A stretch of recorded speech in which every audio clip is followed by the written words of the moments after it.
안녕하세요. 오늘도 변함없이 푸르마빠 거울육아 읽어보겠습니다. 111쪽 제2방어청 역할. 지금 우리가 뭐에 대해서 읽고 있습니까? 방어기제. 방어기제가 제1방어청, 제2방어청, 제3방어청 들어갈수록 이제 둘러싸여 있는 무엇이인데요. 제2방어청 역할방어라고 합니다. 자, 방어기제의 두 번째 층은 역할방어다. 역기능 가정에서는 가정을 설계한 부모의 역할이 충분하지 않고 경직되어 있기에 자동으로 자녀들이 부모의 역할을 대신 맡는다.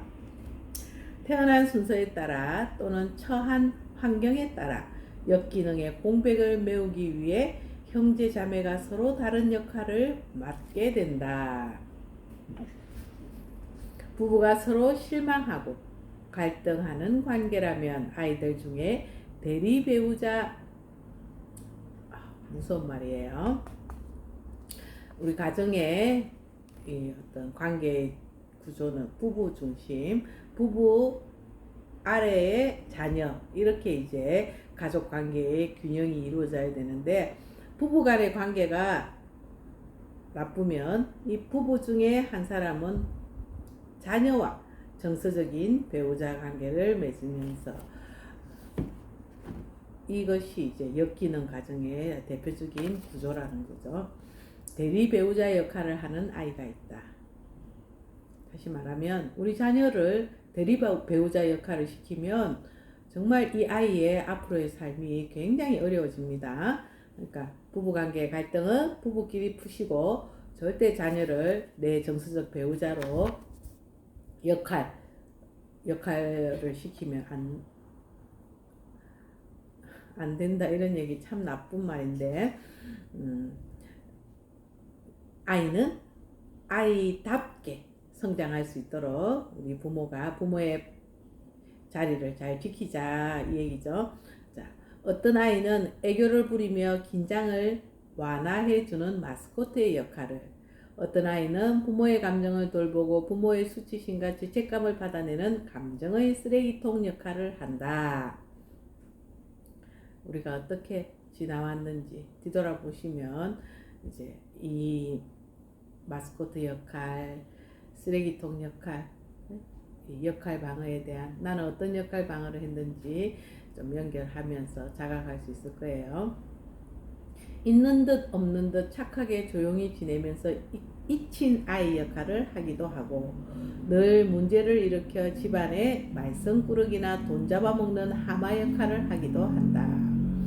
말썽꾸러기는 집안의 골칫덩어리지만 그 역할을 맡은 사람 덕에 가정이 유지되는 것이다. 부부간의 긴장이 높아지고 가정이 해체될 위기가 오면 아이 중 하나가 말썽을 부린다. 그러면 부모는 아이의 긴급한 문제에 공동으로 대처하기 위해 일시적으로 휴전을 하고, 그러다 보면 위기가 넘어간다. 부모의 내면에 긴장이 남아있으면 아이는 자신도 모르는 사이에 같은 행동을 반복하게 된다.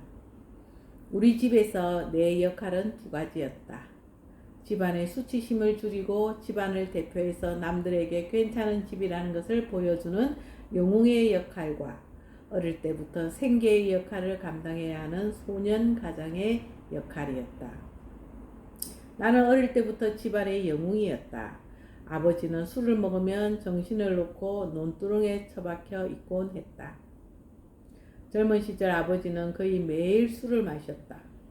동네 사람들이 너희 아버지 저기 어디 처박혀 있다 라고 알려주면 손수레를 끌고 아버지를 찾으러 가곤 했는데, 그 일이 그렇게 창피했다.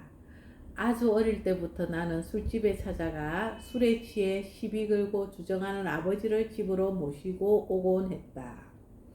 지독하게 가난한 집에 그런 아버지니 조그만 시골 동네에서 손가락질 받고 무시당하는 수치스러운 집안일 수밖에 없었다.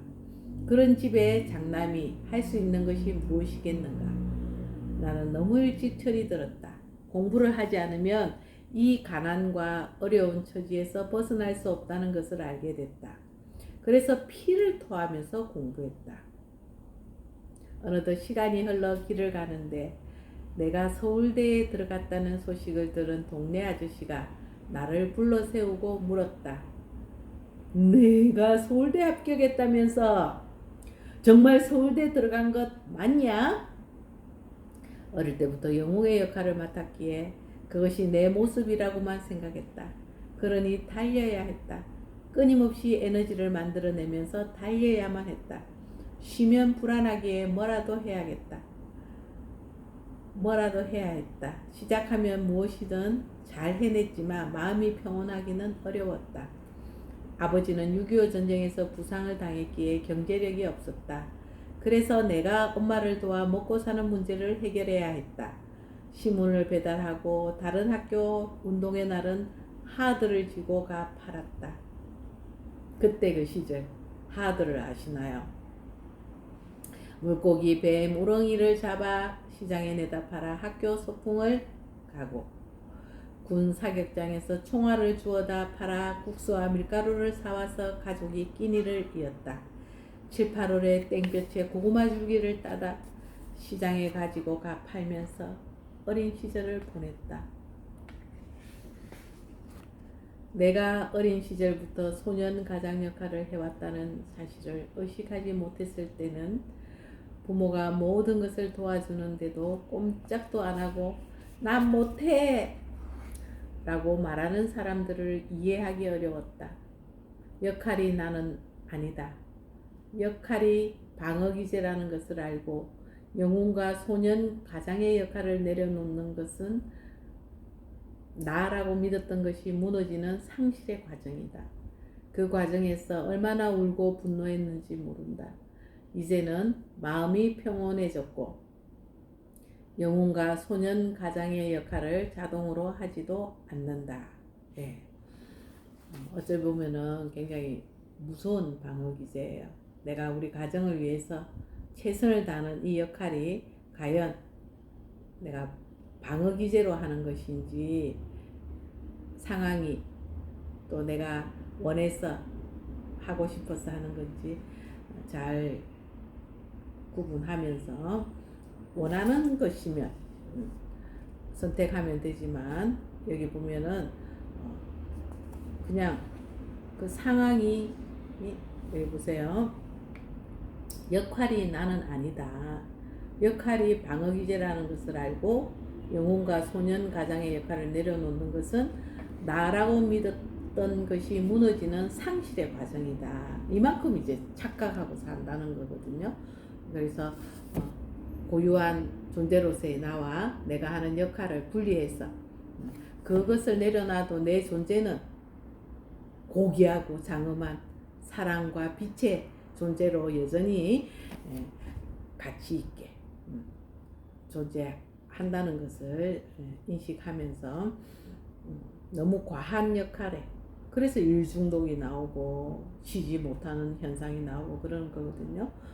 그렇게 역할 방어에 대해서 생각해 보시는 시간이 되셨으면 좋겠습니다.